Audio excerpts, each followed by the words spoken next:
Hello, Rubs. We are back with Perfume by Patrick Suskind. And we're going to relearn this character's name.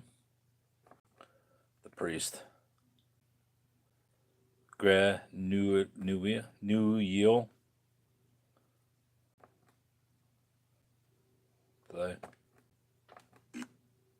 Yeah, Nuya. So I-double-L is like a Y, really. Granuia. Is how you say a frog in French. Granuia. Now you know, do you like frogs? Do you like eating them? I kind of like them, but we French don't eat them. Granuia. Nuya, Nuya, Nuya. So I-double-L is like Granuia. Granuia. Granuia. Granuia. So I-double-L is like a Nuya. Granuia. Alright. We're back with Perfume. Granuia. Granuia. Part 5. Section 5, whatever it is. Let's put a glass on there.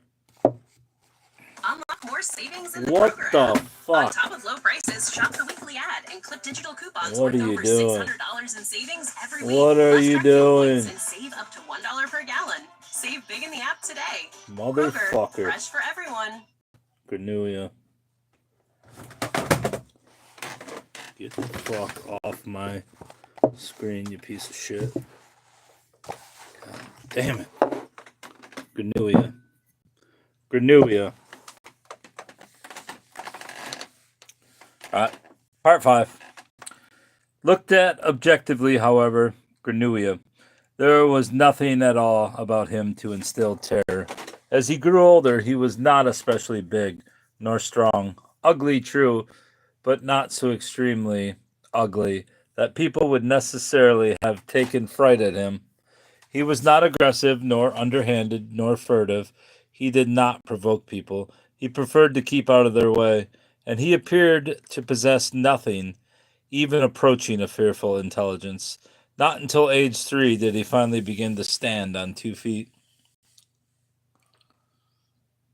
He spoke his first word at 4. It was the word fishes, which, in a moment of sudden excitement, burst from him like an echo when a fishmonger, coming up the Rue de Charonne, cried out his wares in the distance.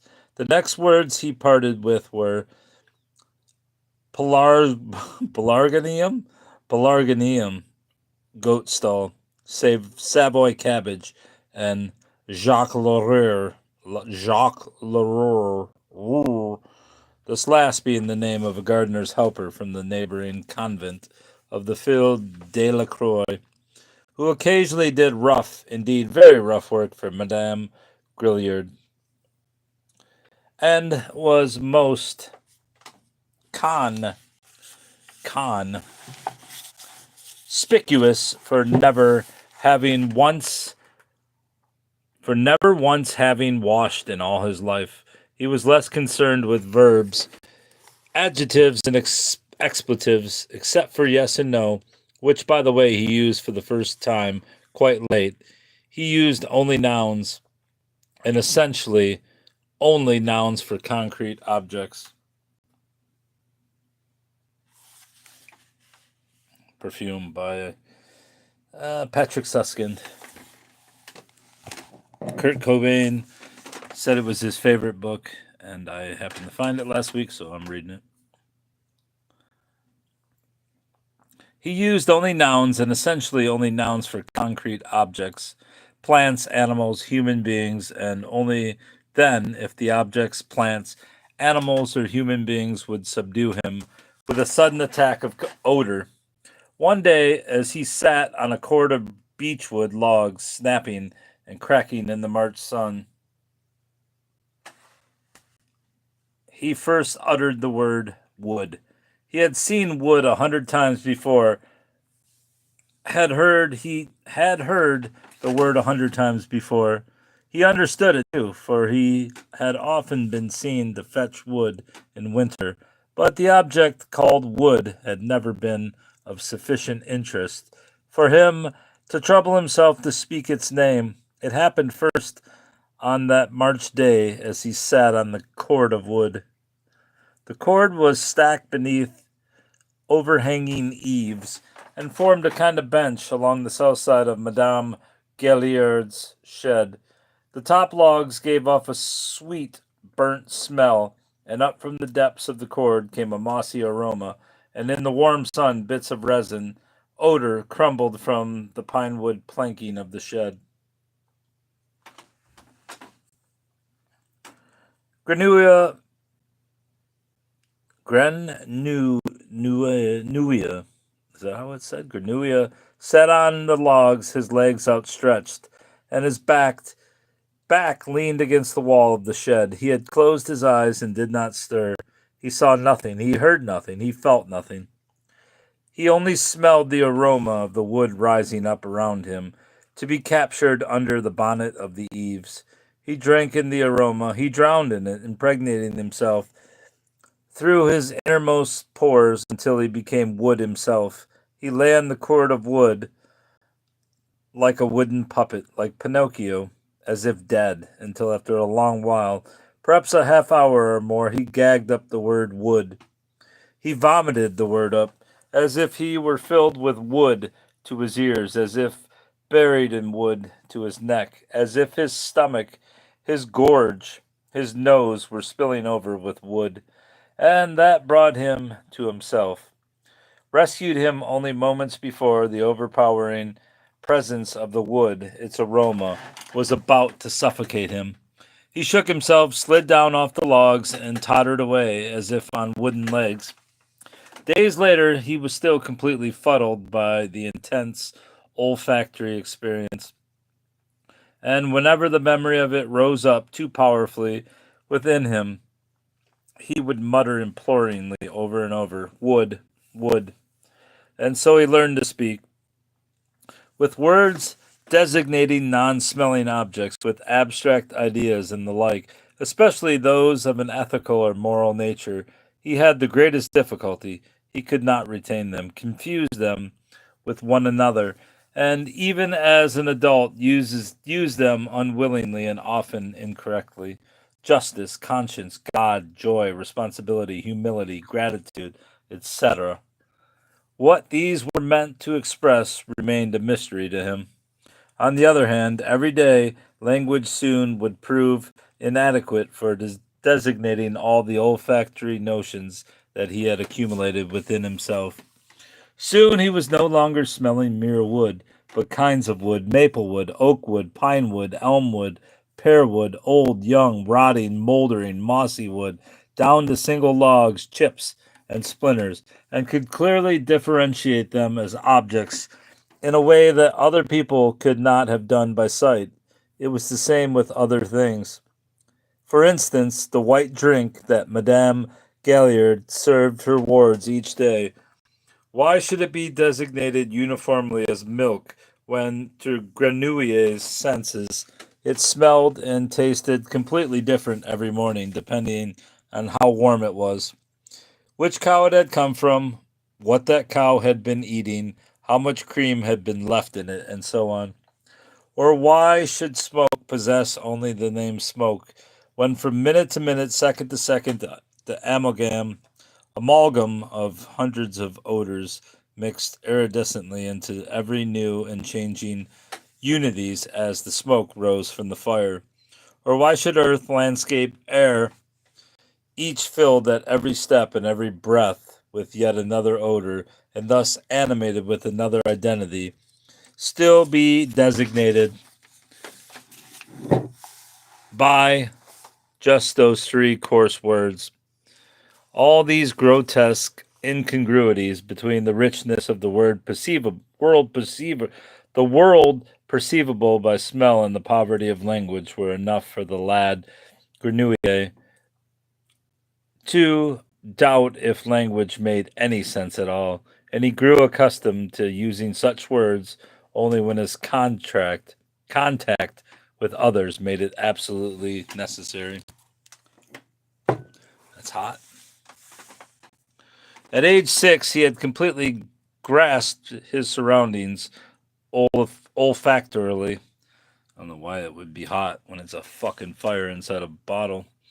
There was not an object in Madame Galliard's house, no place along the northern reaches of the Rue de Charonne, no person, no stone, tree, bush, or picket fence, no spot, be it ever so small, that he did not know by smell, could not recognize again by holding its uniqueness firmly in his memory.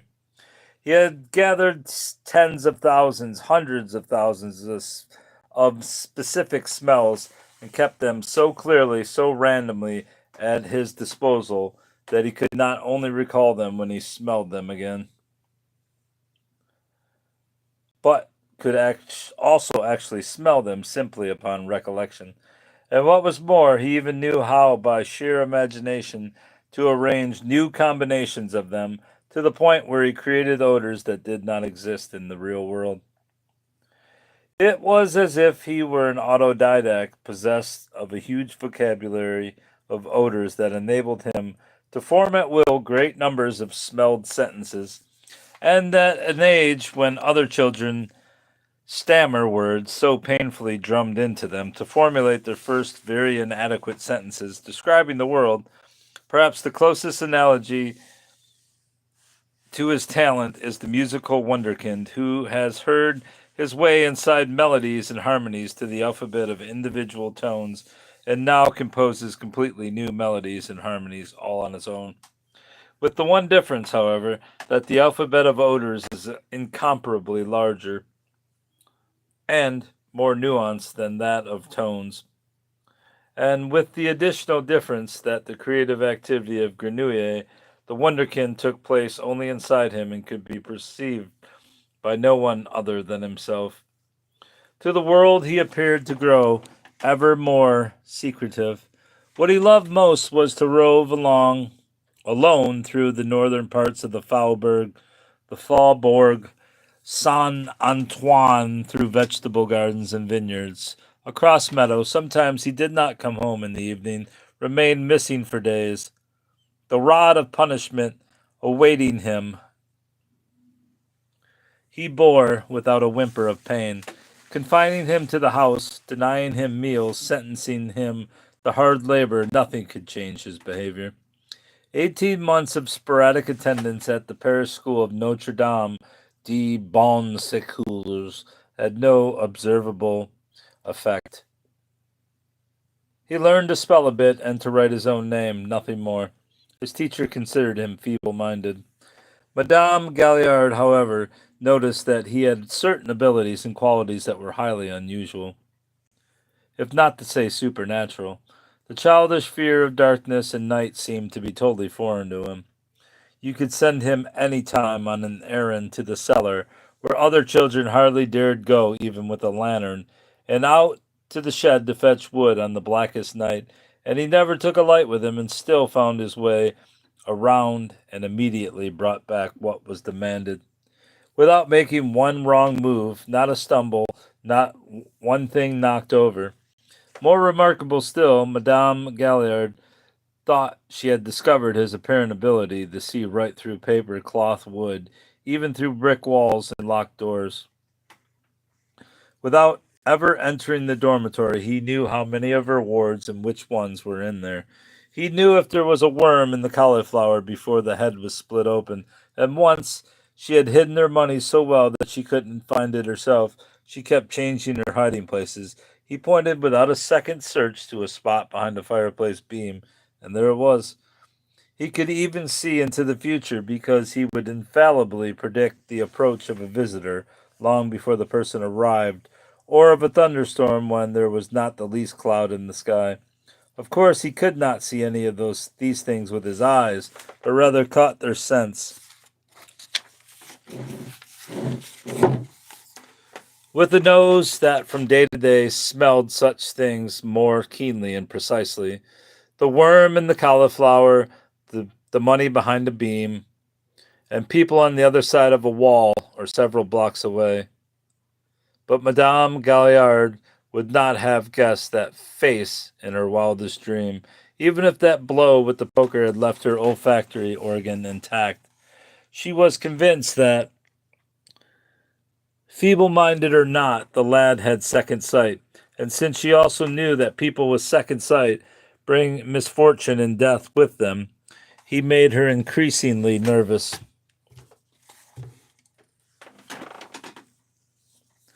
What made her more nervous still was the unbearable thought of living under the same roof with someone who had the gift of spotting hidden money behind walls and beams. And once she had discovered that Grenouille possessed this dreadful ability, she set about getting rid of him, and it just so happened that at about the same time Grenouille had turned 8, the cloister of Saint Saint Marie, without mention of the reason, ceased to pay its yearly fee. Madame did not dun them. For her parents' sake, she waited an additional week, and when the money owed her still had not appeared, she took the lad by the hand and walked with him into the city. She was acquainted with a tanner named Grimal, who lived near the river in the Rue de la Mortellerie, and had a notorious need for young laborers, not for regular apprentices and journeymen, but for cheap coolies.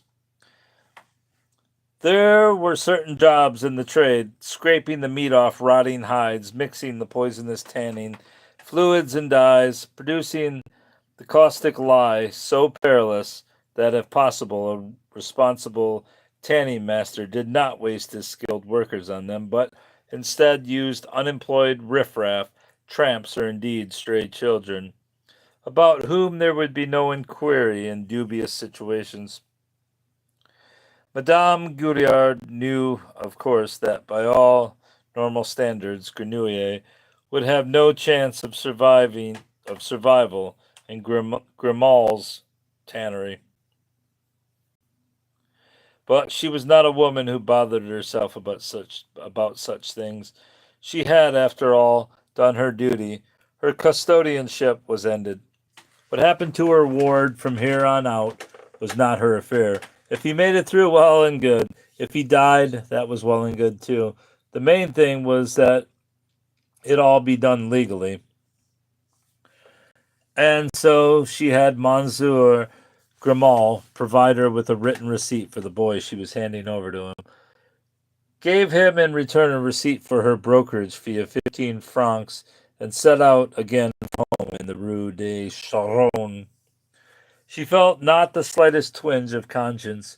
On the contrary, she thought her actions not merely legal, but also just, for if a child for whom no one was paying were to stay on with her, it would necessarily be at the expense of the other children, or worse, at her own expense, endangering the future of the other children, or worse, her own future. That is, her own private and sheltered death, which was the only thing that she had still desired from life. Since we are to leave Madame Galliard behind us at this point in our story and shall not meet her again, we shall take a few sentences to describe the end of her days. Although dead in her heart since childhood, Madame unfortunately lived to be very, very old. In 1782, just short of her 70th birthday, she gave up her business, purchased her annuity as planned, sat in her little house, and waited for death. But death did not come. What came in its place was something not a soul in the world could have anticipated: a revolution, a rapid transformation of all social, moral, and transcendental affairs. At first, this revolution had no effect on Madame Galliard's personal fate, but then, she was almost 80 by now. All at once, the man who held her annuity had to emigrate, was stripped of his holdings, and forced to auction off his possessions to a trouser manufacturer. For a while, it looked as if even this change would have no fatal effect on Madame Galliard, for the trouser manufacturer continued to pay her annuity punctually. But then came the day when she no longer received her money in the form of hard coin, but as little slips of printed paper, and that marked the beginning of her economic demise. Within 2 years, the annuity was no longer worth enough to pay for her firewood. Madame was forced to sell her house at a ridiculously low price, since suddenly there were thousands of other people who also had to sell their houses And once again, she received in return only these stupid slips of paper. And once again, within 2 years, they were as good as worthless. And by 1797, she was nearing 90 now.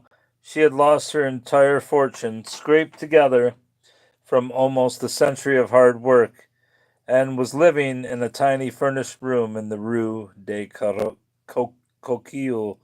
And only then, 10, 20 years too late, did death arrive in the form of a protracted bout with a cancer that grabbed Madame by the throat, robbing her first of her appetite and then of her voice, so that she could raise not one word of protest as they carted her off to the Hotel Dieu. Then they put her in a ward populated with hundreds of the mortally ill, the same ward in which her husband had died. Later, in a bed shared with total strangers, pressing body upon body with 5 other women, and for 3 long weeks let her die in public view. She was then sewn into a sack, tossed into a tumbrel at 4 in the morning with 50 other corpses, to the faint tinkle of a bell, driven to the newly founded cemetery of Clamart, a mile beyond the city gates, and there laid in her final resting place, a mass grave beneath a thick layer of quicklime. That was the year 1799. Thank God Madame had suspected nothing of the fate awaiting her as she walked home that day in 1746, leaving Grenouille and our story behind. She might possibly have lost her faith in justice, and with it, the only meaning that she could make of life. Do we continue here? It's pretty short. What's it, 2 pages or 4? No, it's only like 2 pages. 6.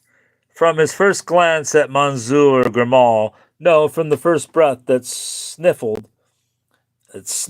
in the odor enveloping Grimaud, Grenouille knew that this man was capable of thrashing him to death for the least infraction. His life was worth precisely as much as the work he could accomplish, and consisted only of whatever utility Grimaud ascribed to it. And so Grenouille came to bed, never once making an attempt to resist. With each new day, he would bottle up inside himself the energies of his defiance and contumacy, and expend them solely to survive the impending ice age in his tick-like way.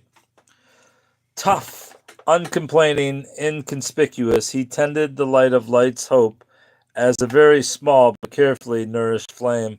He was a paragon of docility, frugality, and diligence in his work, obeyed implicitly, and appeared satisfied with every meal offered. In the evening, he meekly let himself be locked up in a closet off the one side of the tannery floor, where tools were kept and the raw, salted hides were hung. There he slept on the hard, bare earthen floor. During the day he worked as long as there was light, 8 hours in winter, 14, 15, 16 hours in summer. He scraped the meat from beastly stinking hides, watered them down, dehaired them, limed, baited, and fulled them, rubbed them down with pickling dung, chopped wood, stripped bark from birch and yew, climbed down into the tanning pits filled with caustic fumes, layered the hides and pelts just as the journeyman ordered him, spread them with smashed skull nuts, covered this ghastly funeral pyre with yew branches and earth. Years later, he would have to dig them up again and retrieve these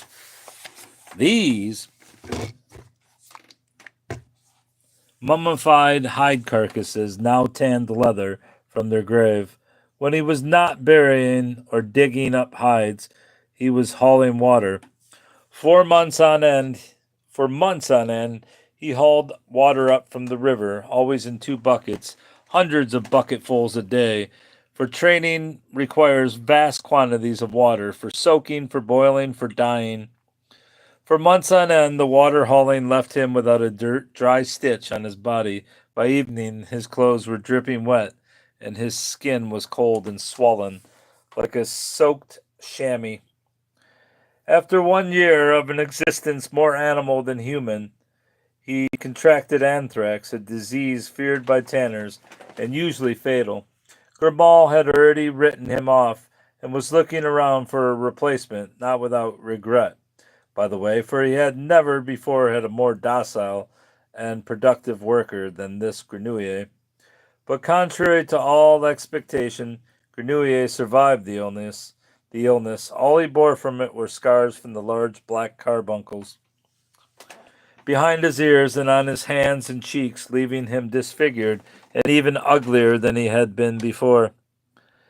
It also left him immune to anthrax, an invaluable advantage, so that now he could strip the foulest hides with cut and bleeding hands and still run no danger of reinfection.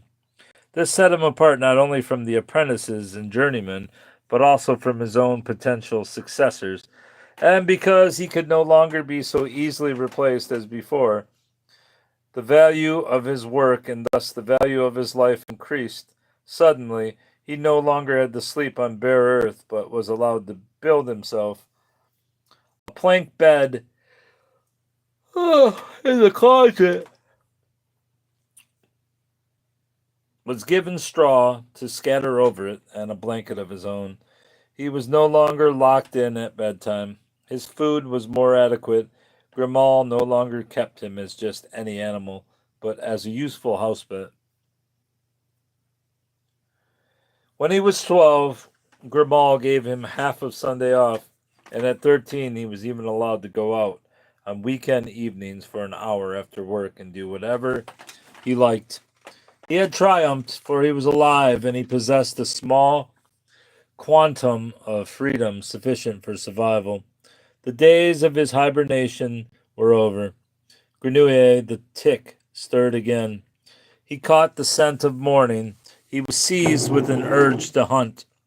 The greatest preserve for odors in all the world stood open before him. The city of Paris.